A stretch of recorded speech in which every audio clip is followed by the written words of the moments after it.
Labour is preparing for a general election in 2017. That is what Jeremy Corbyn will say in his leader's speech today. His alternative to the Conservatives will be contained in 10 key pledges, among them new homes, fair taxation, rail privatisation. But in that list there is nothing that addresses what we know to be a key voter concern, immigration. Mr Corbyn's been under pressure from some in his party to be explicit about immigration and recognise those concerns. In an interview with us here in Liverpool, he has insisted that the issue is the impact of migration on communities, something that he believes can be met through a special fund, although he won't say how much he would spend on it or what his plans are for more borrowing for investment and what they would cost the country. We usually talk to party leaders live at the conferences, but Jeremy Corbyn wanted to pre-record an interview with us, and we spoke yesterday afternoon. This country is becoming more and more divided. More and more young people can not only not afford to buy their own home, they can barely afford the rent in the private rented sector in the major cities, and the shortage of council housing means that those who are eligible are very unlikely to get it. So first of all, it's about housing investment. Secondly, it's about how we do the economy, what direction we take it in. John McDonnell set that out this week quite clearly. We're going to be an investment-led economy, an investment-led country, which in turn brings in the higher taxes that can pay for the services we want. And the key thing on the economy is going to be to try and address what many voters have seen in the past as a problem with economic credibility.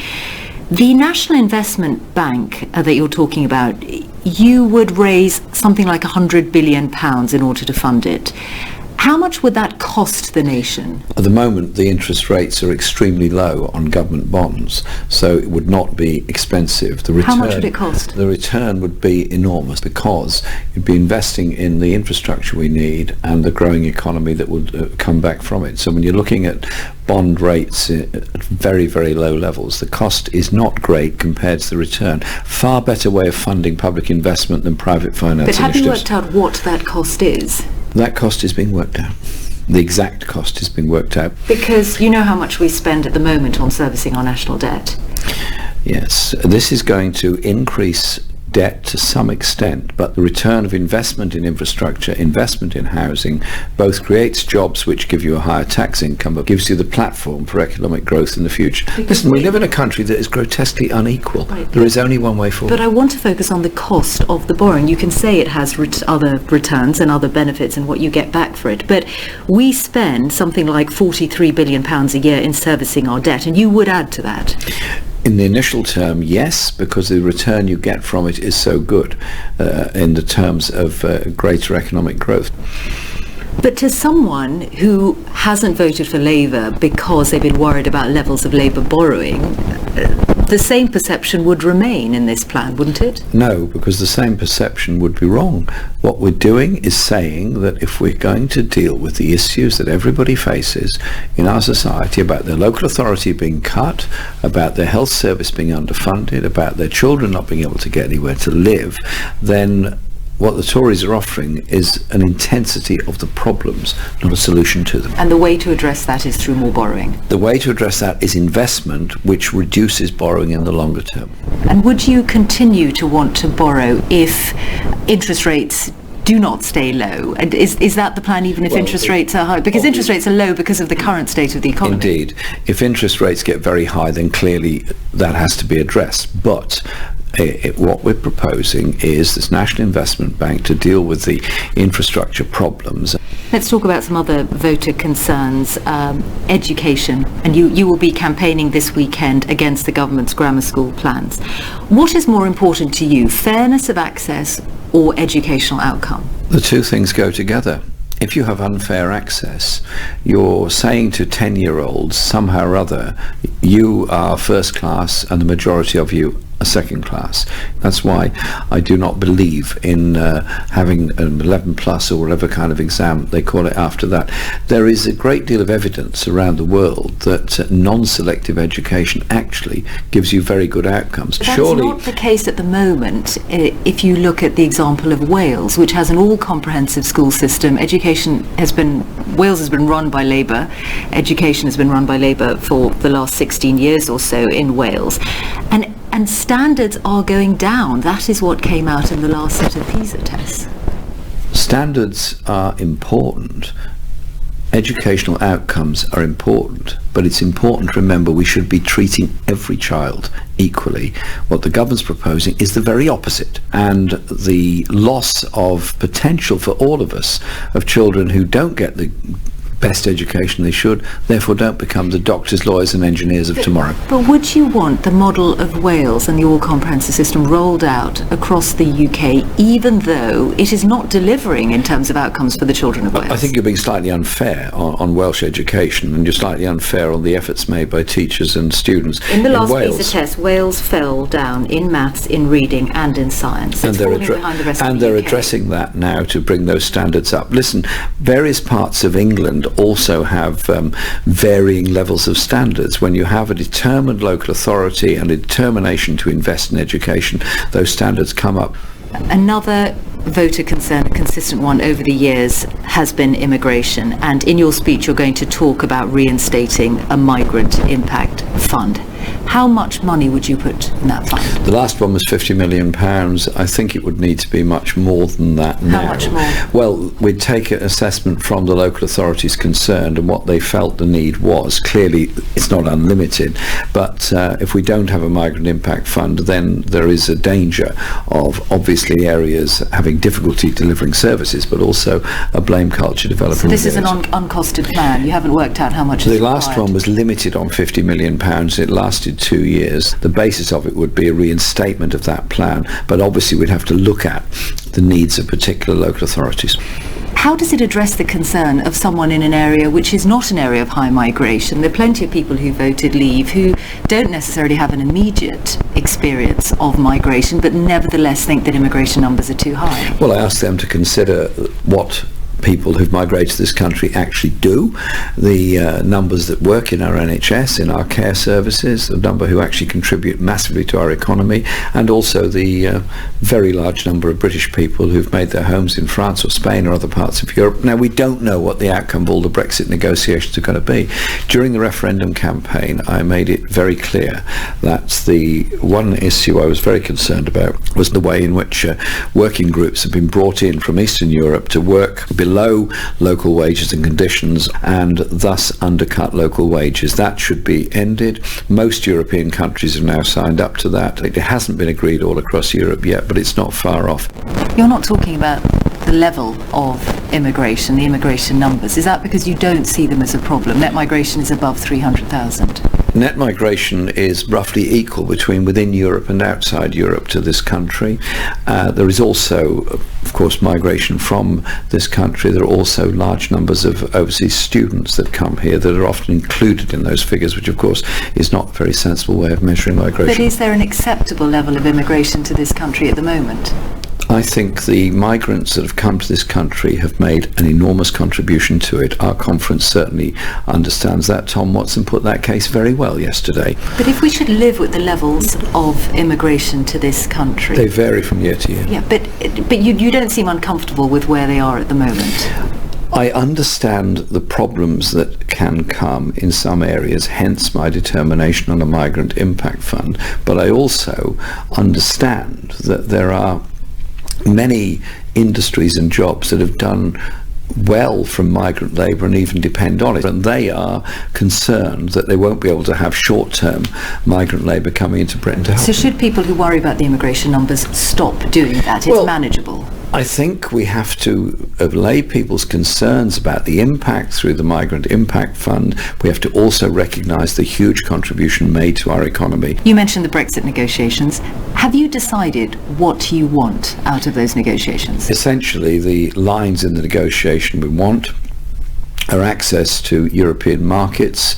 We also need to ensure we have membership of the European Investment Bank, and in terms of future UK law, protection of the regulations on working time as well as the regulations on environment and consumer protection, which I think are very important. So when you say you want access to the single market, are you happy to see us lose our membership of the single market?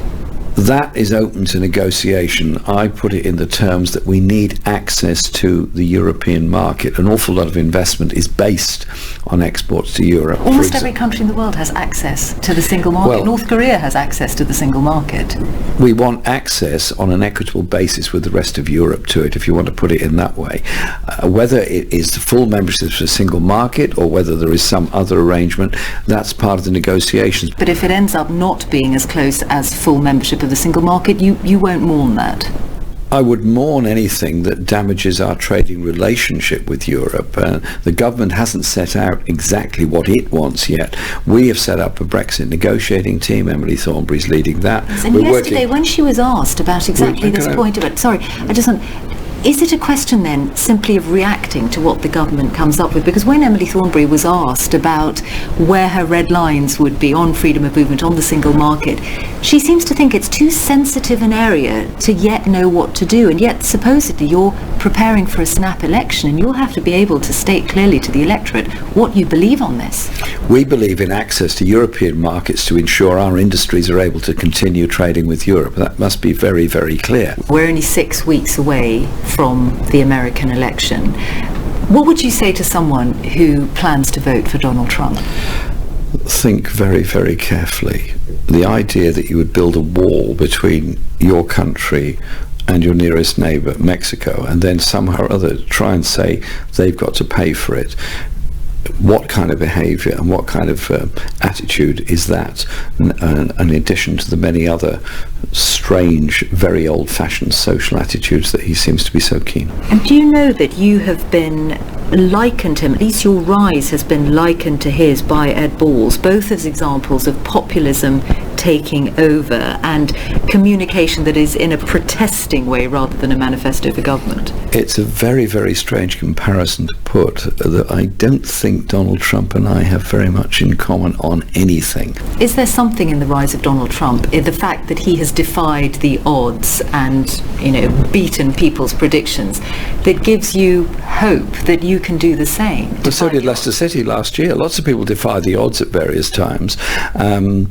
It was an interesting and fascinating experience last year, seeing the thirst for political engagement and involvement of people that had been put off by politics by the Iraq War, of young people getting involved in politics for the first time. It wasn't that they weren't political, it was that politics wasn't interested in them. Jeremy Corbyn speaking to us yesterday, and listening to that is our political editor Laura Kunsberg. Laura, if you look at what he said, or in fact he didn't say, about immigration, it's easy to imagine him saying that at any point in his leadership, except we are in the aftermath of the referendum vote, which for many was proof of how important immigration is. That's precisely the point. At the start of the referendum campaign back in April, we asked Jeremy Corbyn, did he simply think the levels of immigration were too high or not? And he said no, he didn't. Now, that's a perfectly respectable position to take, of course, but fast forward to now, after millions of voters, Labour voters, many of them, some of them have drifted to UKIP in the last couple of years, raised fears about immigration in the referendum vote, and for many people, the referendum result was an expression of that concern, and it is clear that Jeremy Corbyn has not changed his mind on that.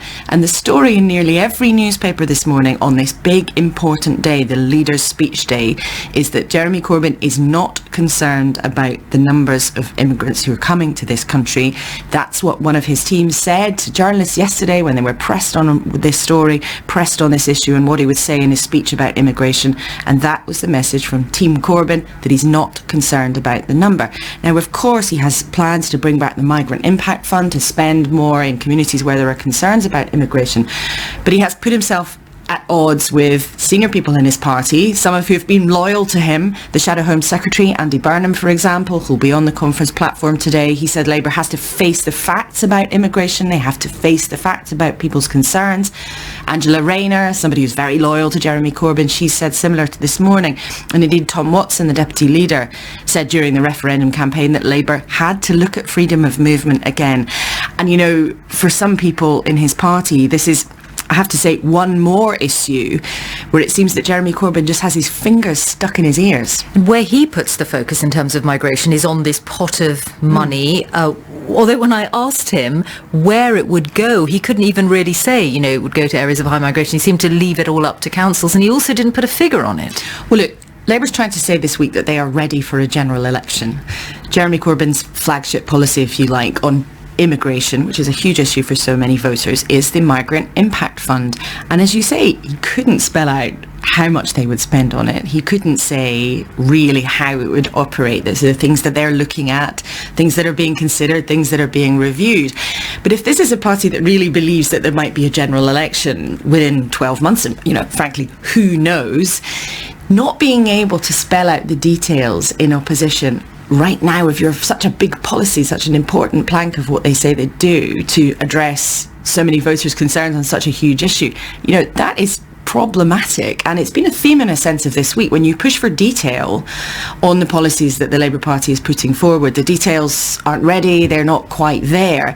And that really pulls against this notion that Labour are trying to say, look, we think there might be an election within a year, and we're ready, and we're on a fighting platform. And also potentially problematic for the voter is not just if there are sort of issues on whether the policies have been fully costed or put together, but also whether this is still a party that's fighting, or whether they are now going to fall in line behind him. Oh, look, there's still parallel universes going on here at this conference. I mean, there is still a sense of us and them between Jeremy Corbyn's team and the rest of the party. And then actually, in terms of the rest of the party, the parliamentary party, well, my goodness, there's still divisions there too. I mean, there are people who say, look, let's just get our heads down, let's get on with it, we have to pull together and just get on with this thing. And there are other people who clearly are still very determined to carry on some kind of resistance. In fact, actually, a senior MP said to me the other day, we have to organise the resistance. They were sort of joking, but there is a sense here absolutely of that. There is two sort of like parallel universes, and it's a little bit like, those sort of drawings that you look at that are an optical illusion. Somebody looks at it and sees a beautiful young woman, somebody else looks at the same picture and sees a sort of craven old hag. They are so divided in terms of what they see when they look at the Labour Party. Jeremy Corbyn's team look at something that's exciting, that's new, that could really go places, and other people look at it and think this is a party that is only going towards a brick wall. Laura, thank you. We'll be speaking to the Labour backbencher Stephen Kinnock before the end of the programme.